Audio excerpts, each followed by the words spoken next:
আসসালামু আলাইকুম। আমরা গরু লালন পালনের পাশাপাশি আমরা টাইগার মুরগি লালন পালন করে থাকি বাসায়, এবং আমরা টাইগার মুরগি লালন পালনের জন্য আমরা আলাদা একটা শেড করেছি।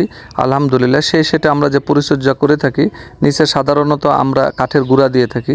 কারণটা হচ্ছে কাঠের গুঁড়া দিলে তার সেখানে ময়েশ্চার, মলমূত্র ত্যাগ করলে এটা সংরক্ষণ হয় ভালো, সেই ক্ষেত্রে আপনার মুরগির কোনো রোগ বালাই থেকে মুক্ত থাকে। যার কারণে শুধু মেঝেতে আমরা এই টাইগার মুরগিটা রাখি না। টাইগার মুরগি অত্যন্ত লাভজনক একটি চাষ। টাইগার মুরগি দেশি মুরগির মতন খেতে স্বাদ, এবং টাইগার মুরগি অত্যন্ত একটি লাভজনক। কারণ হচ্ছে টাইগার মুরগি ন্যাচারাল পদ্ধতিতে চাষ করা যায় দেশি মুরগির মতন, এবং স্বাভাবিক খাবার খাওয়ায় এই টাইগার মুরগি লালন পালন সম্ভব। এবং টাইগার মুরগিতে তেমন রোগবালাই হয় না। অন্যান্য মুরগির ক্ষেত্রে যেমন নানান ধরনের রোগবালাই এবং ভ্যাকসিন দিতে হয়, তারপরেও সেই মুরগিগুলো রক্ষা করা যায় না। কিন্তু টাইগার মুরগির ক্ষেত্রে এটা খুবই লাভজনক, যেহেতু রোগবালাই তেমন নেই। যার কারণে একজন নতুন উদ্যোক্তার জন্য টাইগার মুরগি দিয়ে শুরু করা আমি মনে করি যে অত্যন্ত লাভজনক। কারণ আমরা যে টাইগার মুরগি লালন পালন করে থাকি তা খোলা মাঠেই থাকে। লক্ষ্য করে দেখুন, বাড়ির আশপাশে বিভিন্ন জায়গাতে ঘুরে বেড়াচ্ছে। টাইগার মুরগি ফিডের পাশাপাশি দেশীয় খাবারের মাধ্যমে টাইগার মুরগি লালন পালন করা সম্ভব। তাই যারা টাইগার মুরগি যারা করতে চান, তারা অবশ্যই আমাদের এই প্রতিবেদনগুলো দেখলে আপনার অনেক কিছু শেখার আছে, লক্ষণীয় বিষয় আমরা পুরাপুরি আমাদের ভিডিওতে আমরা তুলে ধরি। আমরা যে পদ্ধতিতে চাষ করে থাকি, লক্ষ্য করে দেখুন, আমরা খামার থেকে বাইরে ছেড়ে দিয়েছি।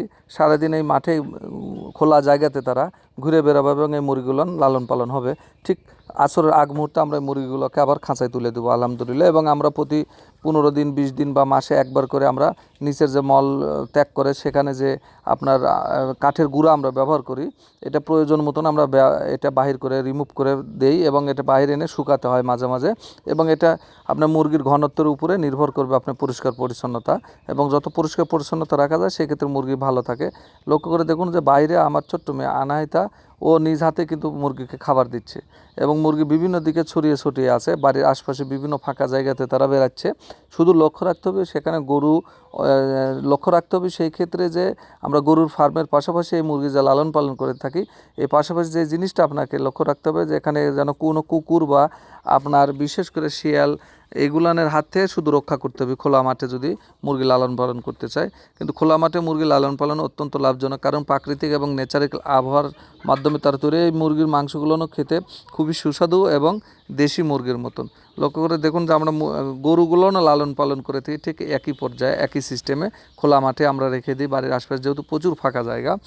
তো ন্যাচারাল এবং প্রকৃতির মাধ্যমে যদি কোনো চাষ করা হয়, তাহলে সেই চাষে লাভজনকটা বেশি হয়, সেই ক্ষেত্রে রোগবালাই কম হয়। এবং টাইগার মুরগি আপনার খোলা মাঠেই লালন পালন করা সম্ভব, এবং এই মুরগির মাংস খুবই সুস্বাদু এবং টেস্টি। আমরা বাড়িতেও এই মুরগি জবাই করে আমরা খাই আলহামদুলিল্লাহ।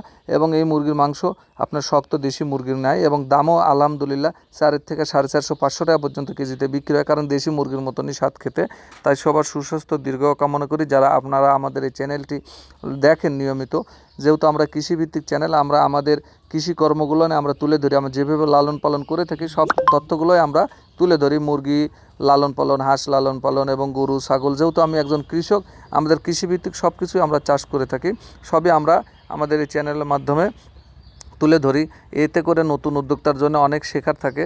আমাদের ভুল থেকে তারা এখান থেকে শিক্ষা নেয়, এবং যারা এই ধরনের খামার করতে চান তারা অবশ্যই গরু বলেন, হাঁস বলেন, মুরগি বলেন, পেয়ারা, ড্রাগন, মালটা, আমাদের চ্যানেলটি লাইক এবং সাবস্ক্রাইব করে আমাদের সাথে যুক্ত থাকলে আমরা আমাদের প্রতিনিয়ত ভিডিওগুলো দিয়ে থাকি, এবং এটা থেকে আপনারা অনেক কিছু এখান থেকে শেখার এবং জানার বিষয় আছে। সবার সুস্বাস্থ্য দীর্ঘ কামনা করে আসসালামু আলাইকুম।